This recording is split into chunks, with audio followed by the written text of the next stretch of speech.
The desert was silent as the final light of the Sedona sun dipped beyond rocky red cliffs. Shadows stretched out long through the scrub, presenting a scene of quietness. Within a drab vacation home, Kody Brown was alone. The room was dimly lit, illuminated only by the light blue emanation of a laptop screen and the weak flashing of a TV he didn't pay attention to.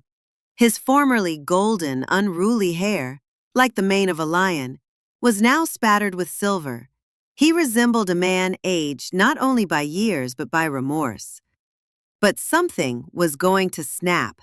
For 3 days, Kody hadn't uttered a word to anyone, not to his children, not to Mary, not even to Janelle. Then there was a call. A producer from TLC inquiring if he'd be interested in wrapping up one last season with an interview. He didn't respond. He didn't have to. He just hung up.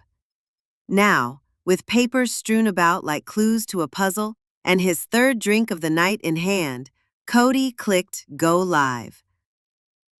"I'm not doing this for money," he said, his voice raspy and low. "I'm doing this because the truth matters, and no one else is going to tell it." And within minutes, the world was watching.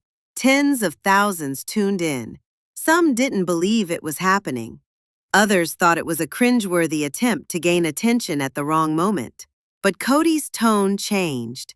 From even-keeled to snapped, from defensive to exposed. He spoke with desperation. "She lied to me. She lied to all of us," he stated, holding up financial statements, screenshots of text messages, and handwritten pages from a journal. There was a sheet with a ghostly line in his own handwriting, dated 5 years prior. And as the world observed, one individual observed more closely than the rest. Janelle sat in her robe of flannel, staring at the screen in her dark living room. Her phone rang, constantly. Reporters, friends, fans, all with the same question: is it true? She had always kept silent, even when her gut told her that something was wrong. Even after her mother's funeral, when Robyn approached her in tears, saying she'd take care of the paperwork. "Let me do it," she had replied. "This is something you shouldn't have to handle." Thankful and bereaved, Janelle had accepted. But a year later, her attorney informed her what she couldn't fathom. Her inheritance was missing. She insisted on seeing the papers. Her name was signed on them, but the signature wasn't hers. She fixated on it for days, willing it to magically change, praying it would transform into something recognizable. It didn't. And now, with Kody speaking live before tens of thousands, Janelle knew what she had to do. She turned to a tiny podcast she trusted. No lights, no cameras, just a mic and the truth. She told it all. The manipulation, the emotional warfare concealed behind manufactured smiles and photo opportunities. The silence she'd been kept under, the price of being the family's quiet rock. But one final voice had gone unspoken. In Utah, Mary Brown sat in candlelight at Lizzie's Heritage Inn. The small flame danced as she gazed into it, abstracted. Again, she sat alone, not by mistake, but by design. She was always the outsider, the one who wandered, the faraway wife, the one who didn't understand. That's what everyone thought, but it wasn't true.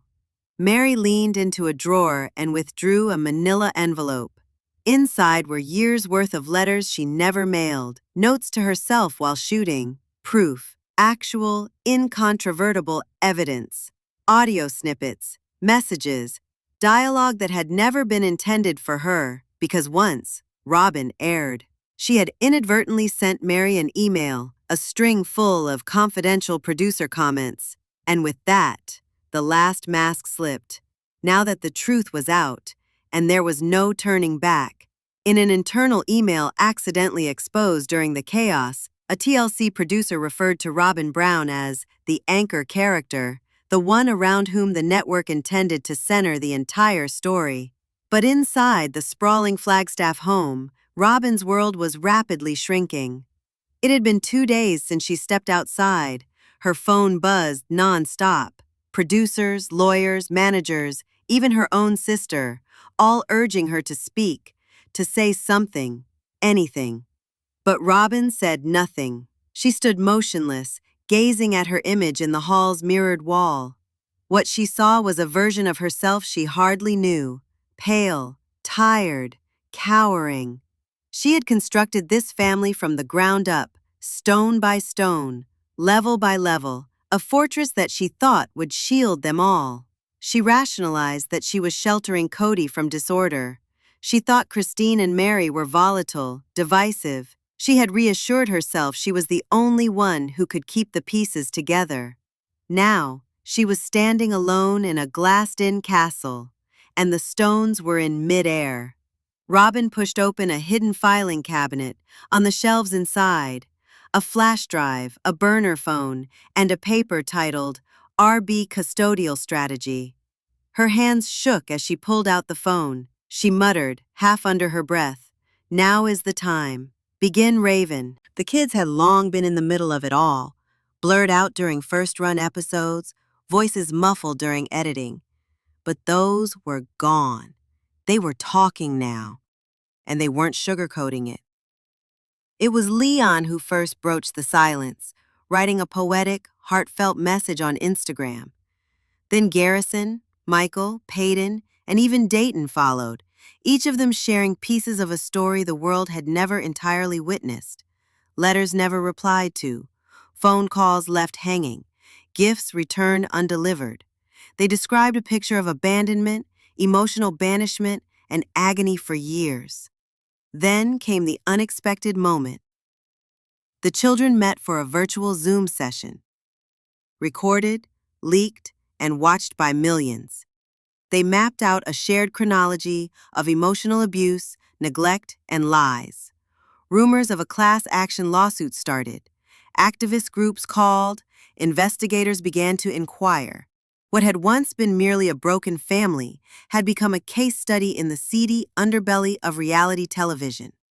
Once he made his live stream go viral, Kody was nowhere to be found. Some claimed he went into a secluded wellness retreat.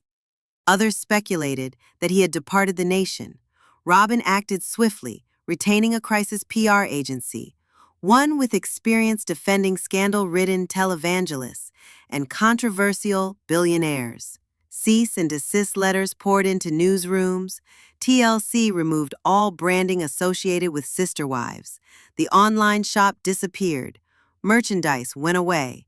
Streaming sites across multiple nations quietly took down the series. Then the book deal.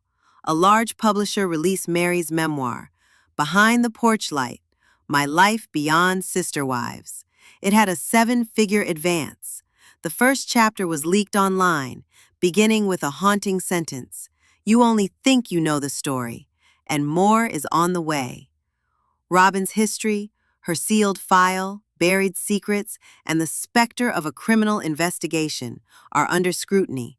Kody's off-the-wall behavior has caused concerns. There are rumors of a feature-length documentary, and it's already in production. In the meantime, the children are starting a non-profit, its purpose to assist other reality TV survivors.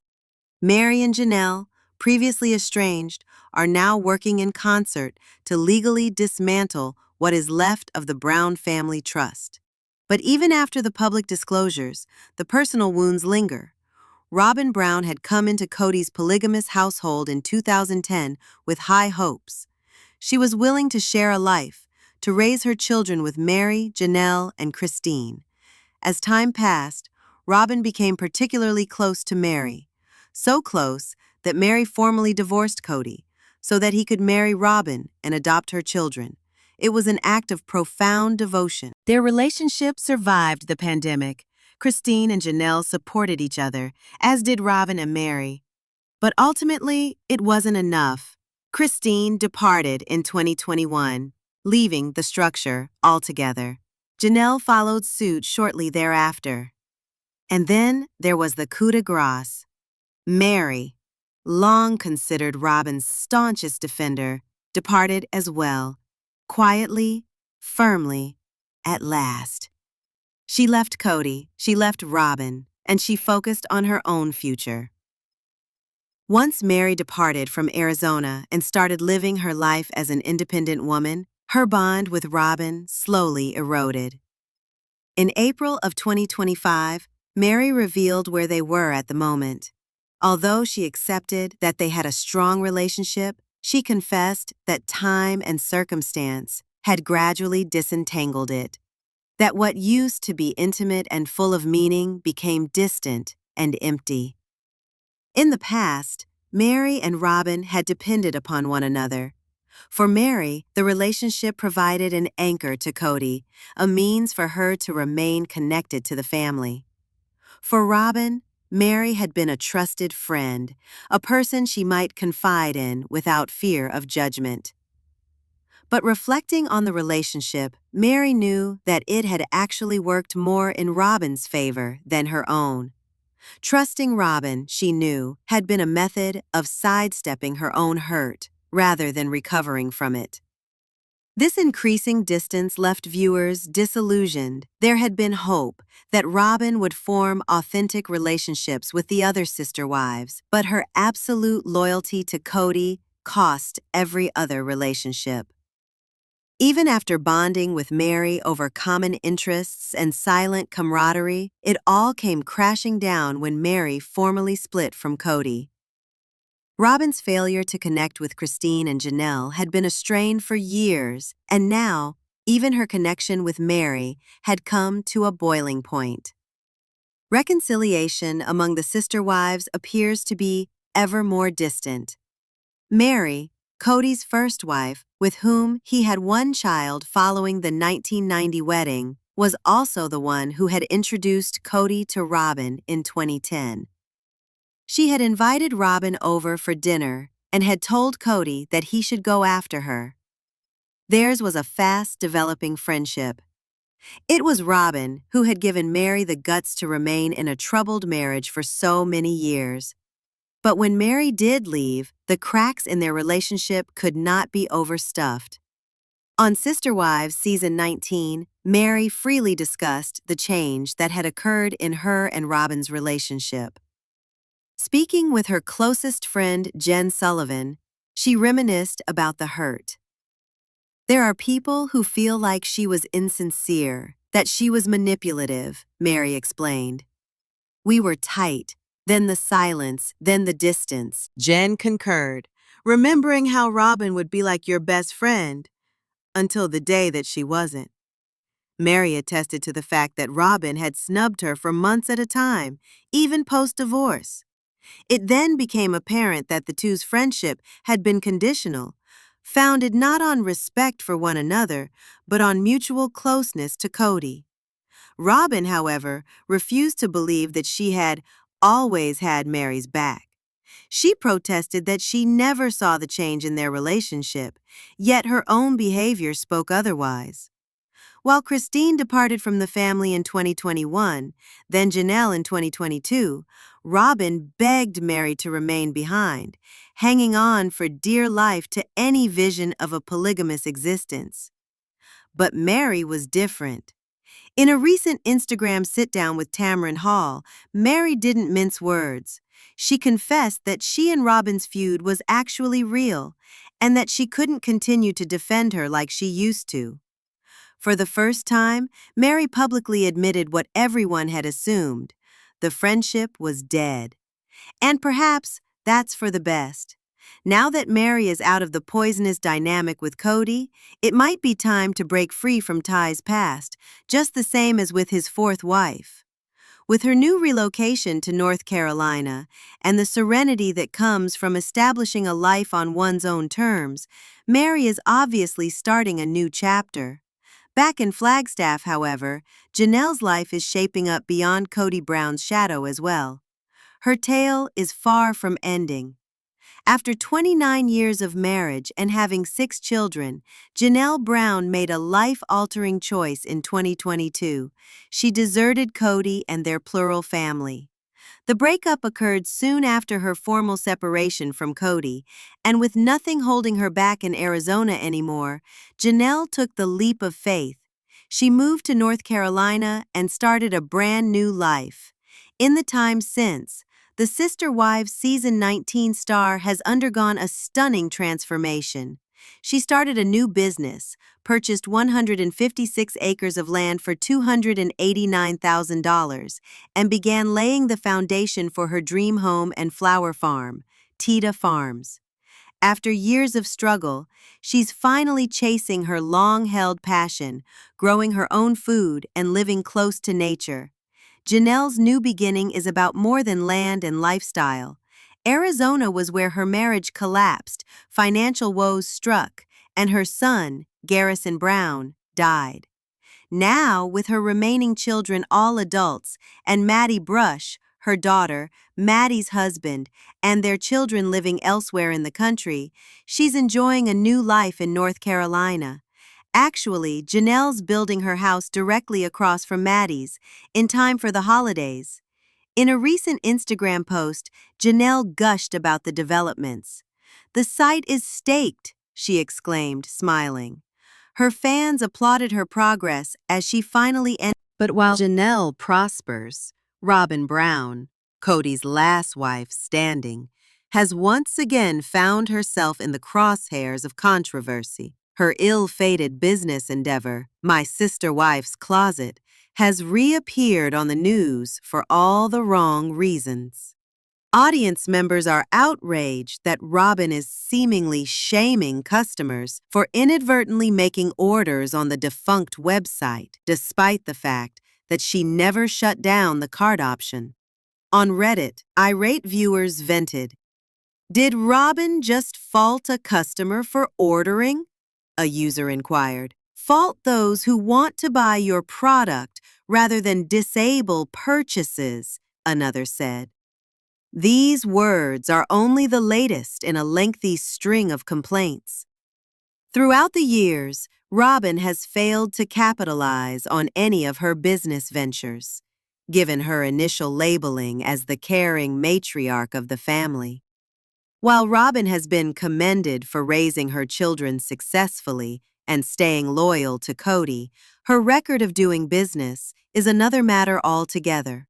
My Sister Wife's Closet, which Janelle started in 2010 with assistance from Janelle, Christine, and Mary, was at one time a potentially promising enterprise.